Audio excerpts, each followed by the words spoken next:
And we are back. It has been too long. But like I say this every time, to be honest, so you probably don't want to hear this again, but it's pretty simple. I got a lot of channels and there's a lot of videos to make, and I also work full-time. I work 40 hours a week, so it just gets busy sometimes, and I just, like, I don't even watch, like, there's so many TV shows I want to watch, of, like, American TV shows, British TV shows.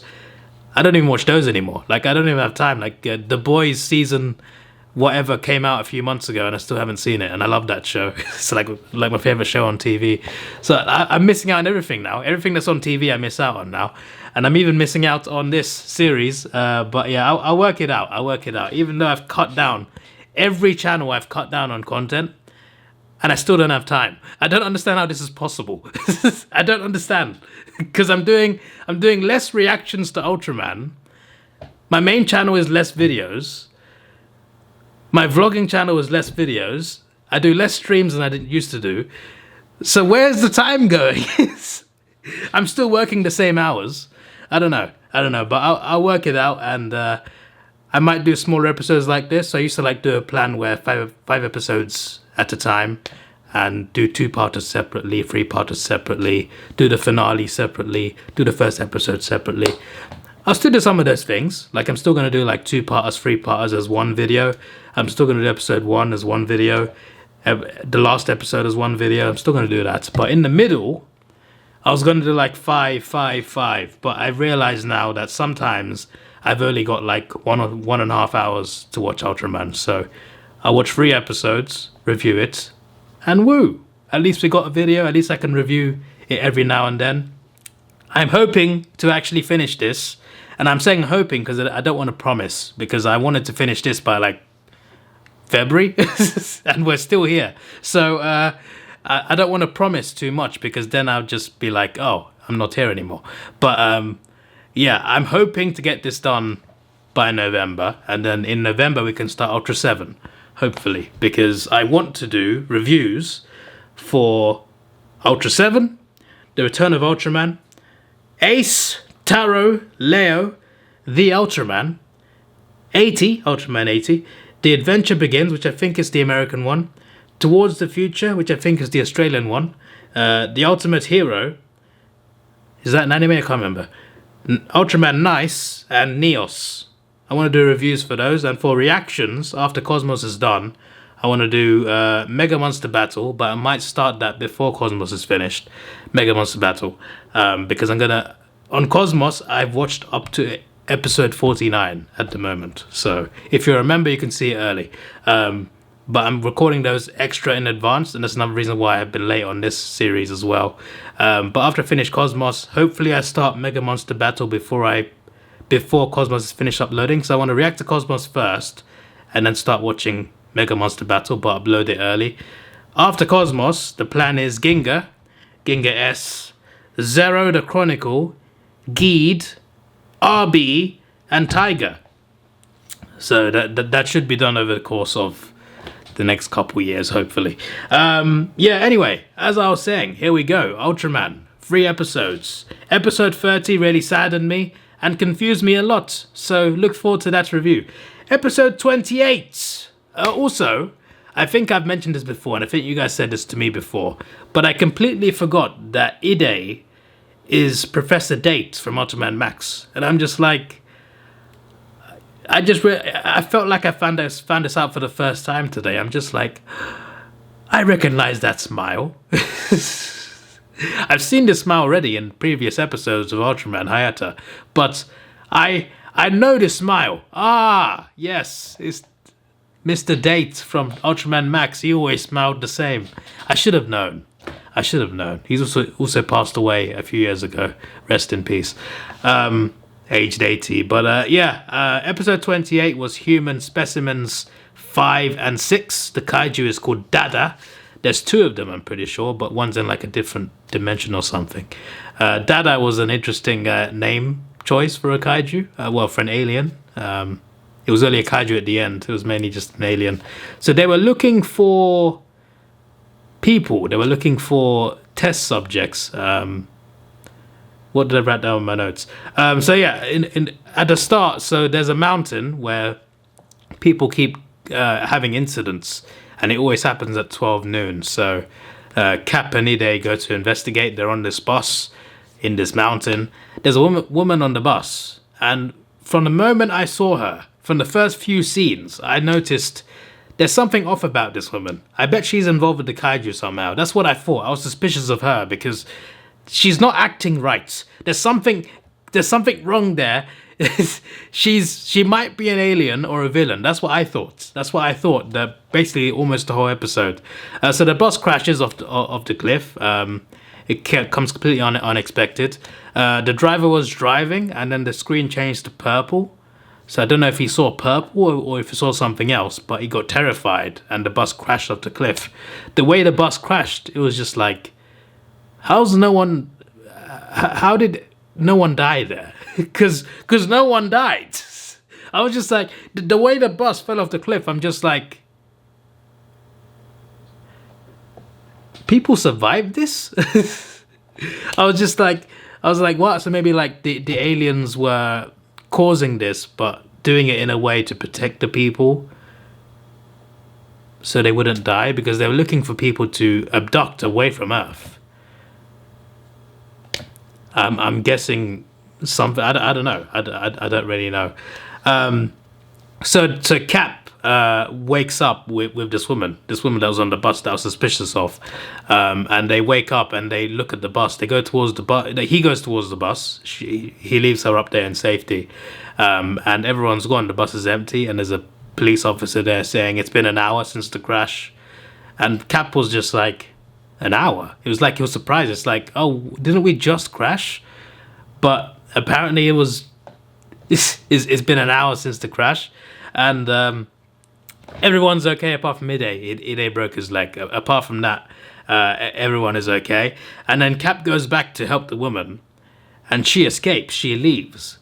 And now I'm even more suspect. I'm just like, what's she doing? She's an alien. She's definitely. I'm sitting there for like 20 minutes saying, well, the episode's 25 minutes, so about 15, 16 minutes.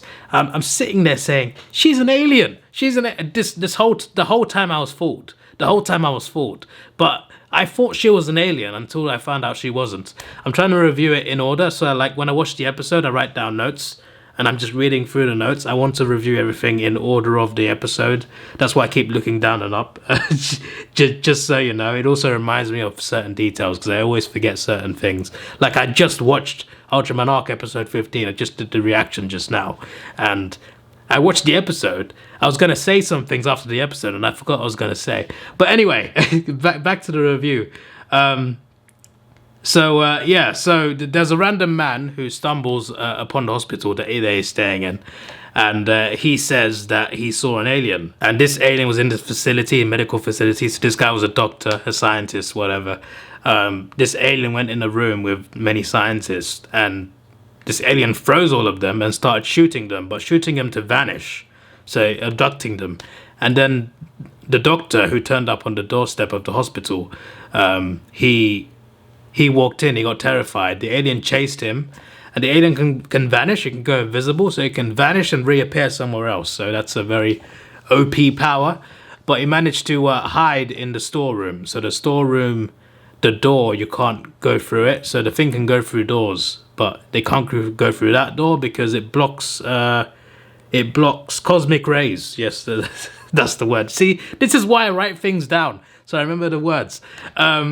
So yeah, the alien's powers are pretty crazy. And then the man disappears. So like he was hurt. I guess he was hiding in a storeroom. It was really cold in there, I guess. And he was like freezing or something. So he was in the hospital telling Ide and telling the police officers about this alien. And then he disappears. So the alien, I assume, the alien I think adopted him. Either the alien abducted him, or the alien was him. The alien... Because, like, he disappeared, and then the alien took over his body. Yeah, that's what I think happened. I think he was terrified. He told them what happened, and then the alien took him away.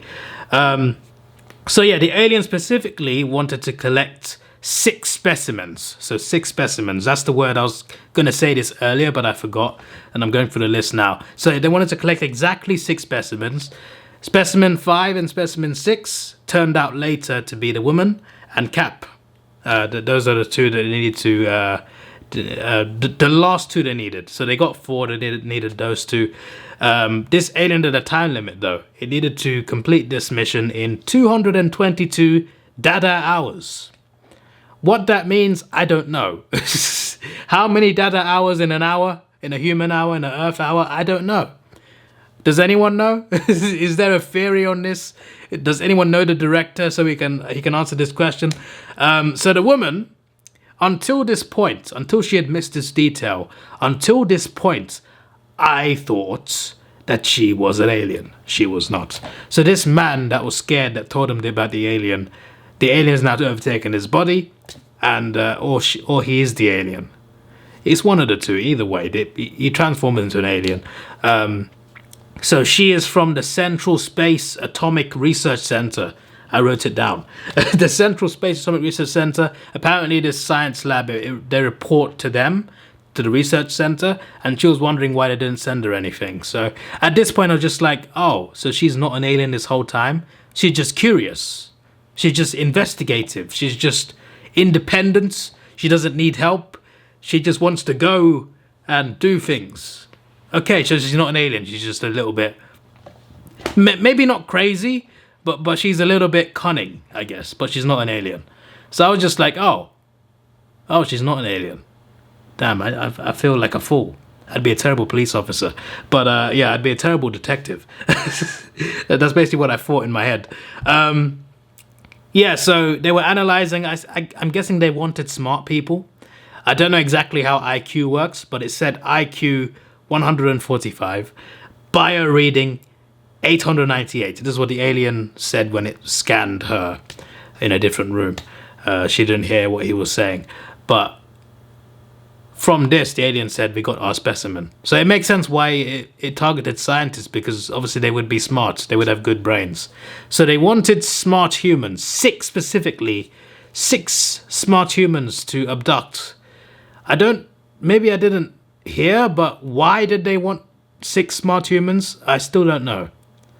If someone knows why, unless they didn't reveal the reason, maybe just that's possible. They just didn't say what the reason was. But yeah, so yeah, eventually she realizes she's in trouble. She realizes that that's not an actual scientist, that's an alien. Someone's calling for help. The alien tries to capture her, but Cap comes and saves her. Luckily, Cap followed her up over the mountain and to the facility. Cap shoots it a couple times, only delays it a little bit. Then his gun runs out of energy. And then the alien doesn't capture them. The alien doesn't capture them because the alien's gun is damaged. So it has to go and communicate with the other alien, also a Dada. I assume they're all called Dada. That they need to transfer a new gun. And they transfer it in a second, like instantly. It's not just themselves, it's also objects. They can just like transfer it instantly. So that's pretty scary. I don't know how far away that other alien was, but still pretty impressive to teleport that instantly. So at this point, there's 101 Dada hours left. Again, I don't know how long a Dada hour is, but it seems like it's very short because I'm pretty sure it's all in the same day, and they've lost over 100 hours in Dada hours. So something's not adding up there.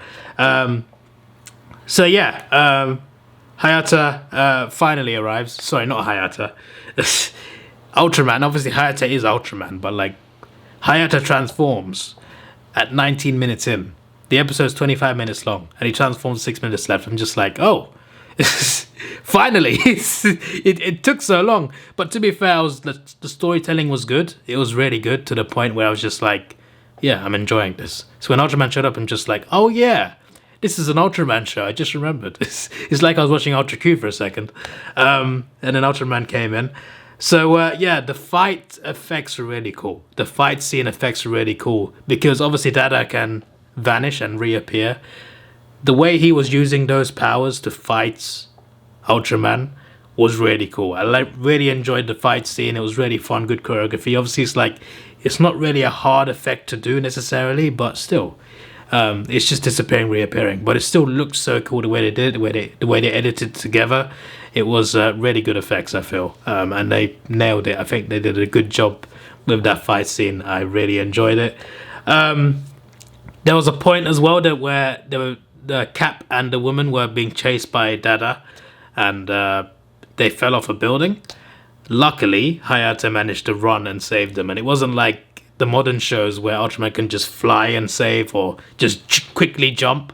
Hayata ran. He ran so fast. They were falling off the building. He ran so fast and he caught both of them in his hand. That was really cool, I feel. The effects maybe not as good as the fight scene, but still some interesting effects. I also like at the end, so we get towards the end now, and Ultraman shoots, because Dada tries to escape, and Ultraman shoots beams of his eyes. So he, like Superman, he shoots yellow beams of his eyes. And it was really cool. Like, I really liked how they did that. I thought, wow, that was really cool, because you don't normally see that. Like, he can do that, but like normally with Ultraman shows, the beam is, with your arms. That's normally what it is. You don't really see it with his eyes. So I thought that was like really cool to see. I thought that was awesome. And yeah, it wins with the Special Beam at the end. So that's the episode basically. I enjoyed it. I had a good time. And it was very interesting and good storytelling. And I definitely should have watched this episode earlier. But yeah, hopefully I can be more on time. And it can help. Obviously, you guys get to watch my reviews and I get to enjoy the episodes. So hopefully I'll get to do another one next week because that was enjoyable. But we'll get to the most depressing episode later on, but not before episode 29. So episode 29 is the challenge into Subterra. Did I mention that? I did, yeah. I did mention the episode name of episode 28. 29 is the challenge into Subterra. The kaiju is called Goldon, because it's made of gold, basically. So this is a subterranean gold kaiju from a mountain where there's gold, or there was gold. And they have this new vehicle, the Velucida. I can't remember, they pronounced it in the episode, but I forgot how he pronounced it. But it was Velucida or something. But yeah, it's Vellusidar, Velucida. But it was pronounced differently, but I forgot how it's pronounced. But this is the new underground mining vehicle, drill vehicle. I don't know why I didn't write that down. The drilling vehicle, obviously we've seen vehicles like that in other Ultraman shows, and it was really cool to see that with 1966 effects. The way they went down was pretty cool. So Ide and Cap, the dynamic duo, they go down with this vehicle. There's a person down there. They find this person, and this man is crazy. So this man that they find underground, so they partly go underground to save this man, but also to find the kaiju, because the kaiju is underground and it comes back up. It's a subterranean kaiju. So they find this man and he's absolutely crazy. So he found gold in this mountain. So in his eyes, that is his gold. He claims that gold for himself. But he witnessed the kaiju Goldon eat all of the gold. Goldon ate all the gold. So Goldon is not only gold colored, he is full of gold in him. And the way this man sees it, that is his gold. So he doesn't want the SSSP to destroy Goldon because that is his property in his eyes. And he's absolutely obsessed with this. His greed and hunger is overcoming him. And there's even one point where, like, he's injured, he's badly injured, and they say, go to sleep. And he's just like, you're trying to get me to sleep so you can steal the gold or something. I can't remember exactly what he said, but he said something like that. I'm just like, this guy is crazy. This is a kaiju. This is a dangerous kaiju that eats gold. And you're worried about your gold more than the safety of the town that's being destroyed around the mountain. This guy is ridiculous. He's obsessed. But yeah, my review about this episode is not big, but it's a good episode. They tried to fight Gordon on the ground. Obviously, they already got a vehicle, a drilling vehicle. It has weapons on it. They do shoot it. But ultimately, Gordon, he doesn't destroy them, but he does beat them easily. And they are in big trouble. They're trapped underground. Meanwhile, there's a battle. Ultraman Hayata transforms to Ultraman. There's a fight on the surface. It was a really cool fight. It wasn't very long, but there was a moment where Ultraman came straight in, started trying to choke him, and then Goldon has his tail, so he wrapped his tail around Ultraman's neck, which was. But what followed after that was the funny bit, right? So his tail's around his neck, which is obviously a danger. He's trying to choke Ultraman. They're trying to choke each other at the same time. Ultraman escapes, and then he goes again, and it was so clever, right? He ties Goldon's tail around Goldon's neck. So the kaiju's tail is around its own neck, and it's like this. It's falling over. It can't do anything. It was so funny to watch that for like 2 minutes. So I can tell there's a guy in a suit as well. They're probably having a lot. It's probably a lot of fun to film that. But I really enjoyed watching that part. I'm just like, oh my days, this is so ridiculous. But it was so funny at the same time. It broke out of that lock. He didn't like stay in that. That's not how he wins.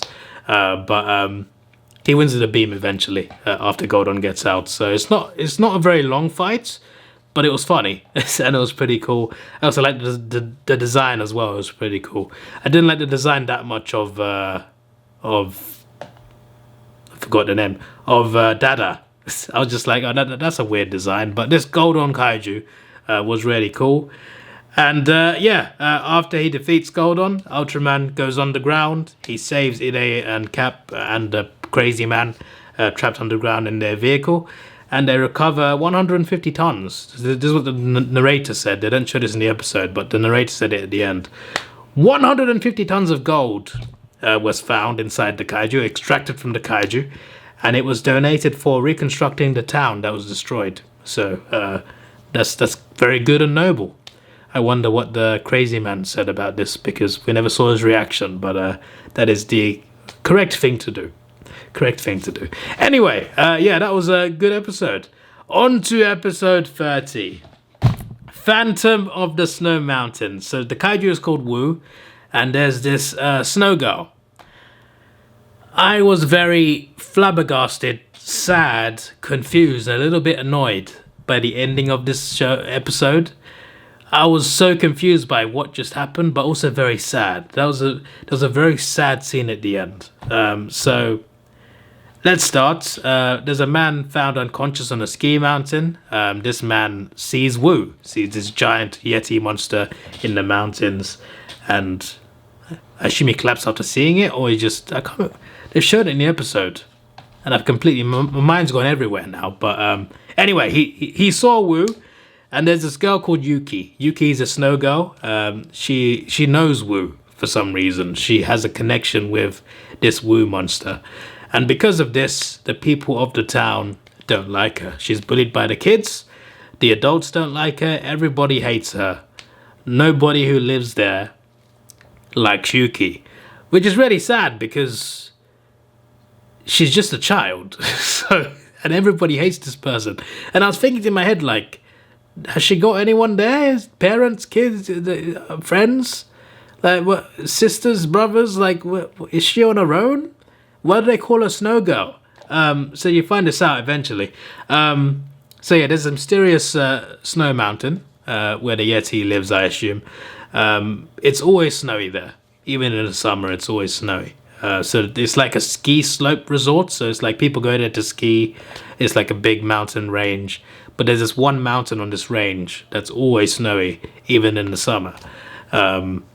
Which is interesting. So this girl Yuki, it's explained that she appeared in the town, in the mountains, with her mother. And her mother died from the cold when they arrived. But surprisingly, she was okay. So the baby was okay, but the mother died. And she was raised by a man in that place who lived there. That man also died 2 years ago. So 15 years ago she arrived. That man died 2 years ago. I don't know how old she is in the episode, but 15 years ago, her mum died. A man raised her, died 2 years ago. Okay. So she was raised by one of them, who's now dead. And everyone hates her.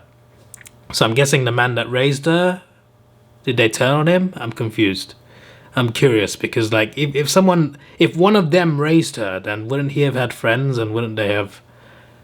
I'm curious about that. But yeah, people don't like her. They hate her. They also are scared of her. They blame her for Wu, this kaiju that's out there. They blame her, and maybe like she has a connection to Wu because it was suggested as well. But from my eyes, like maybe Wu was just her mother spirit. Maybe that's what, like, her mother spirit was inside Wu. And that would explain a lot. That would explain a lot. And I think that is the right theory. But obviously, like, she's kind of innocent in this. It's not her fault. But she also has a connection to Wu, and people are scared of her. Even though Wu's like a myth, he becomes, well, is Wu, I assume Wu might be a she. Would you say it?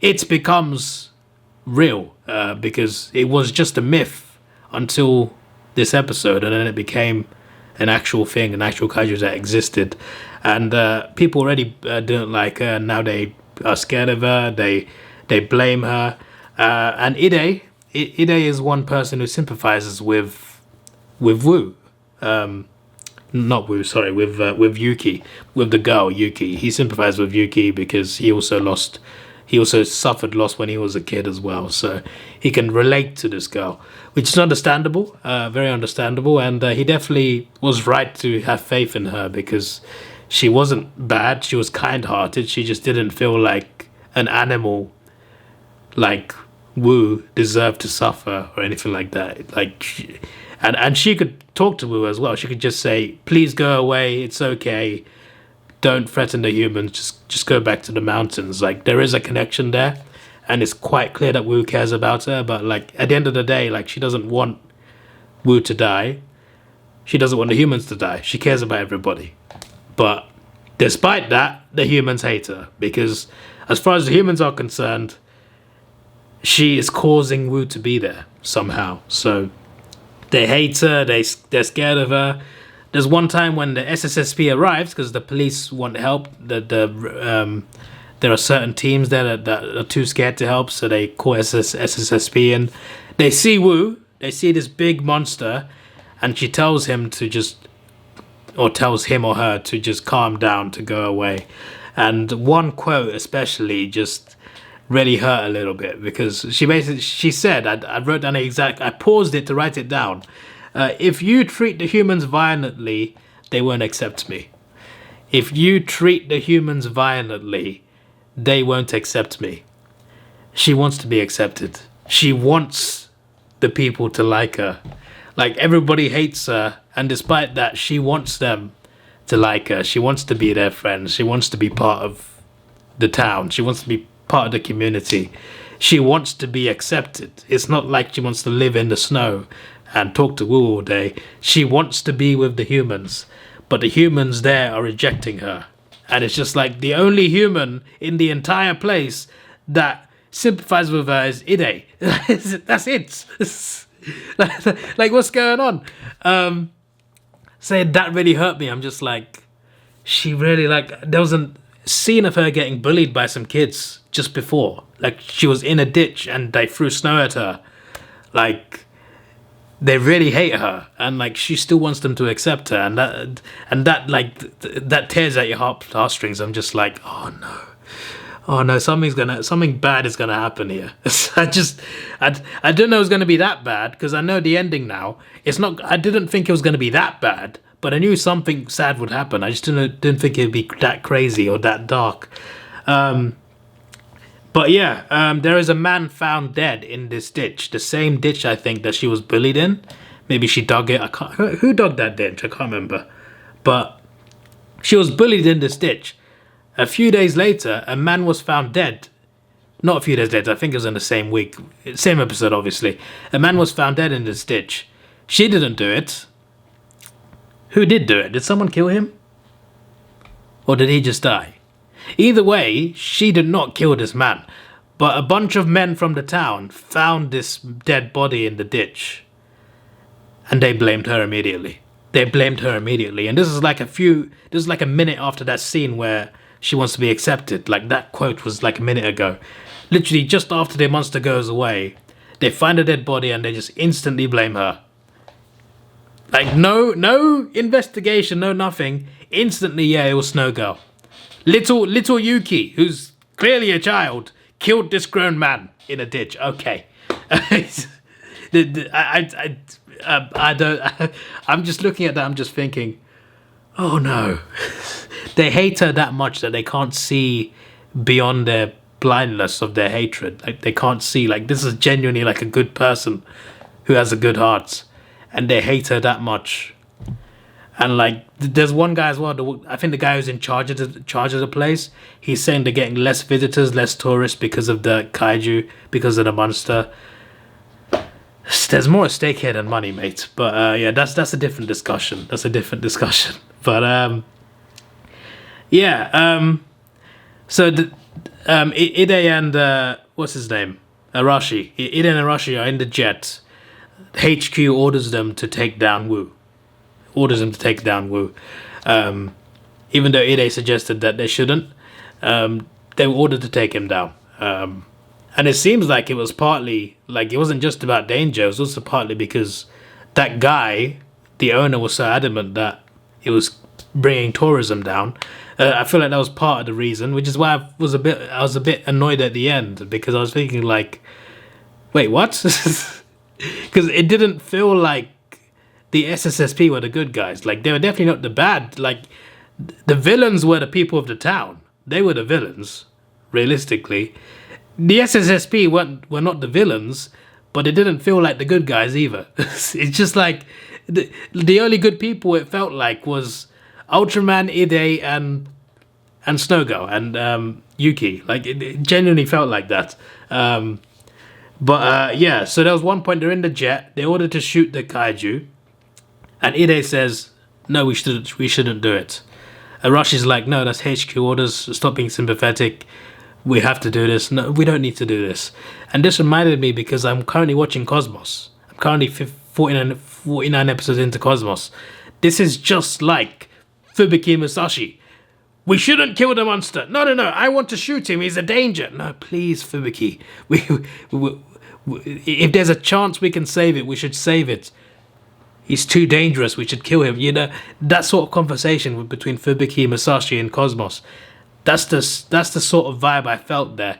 Ide was like Musashi, and I keep forgetting the other guy's name, sorry. But Arashi was like Fubuki.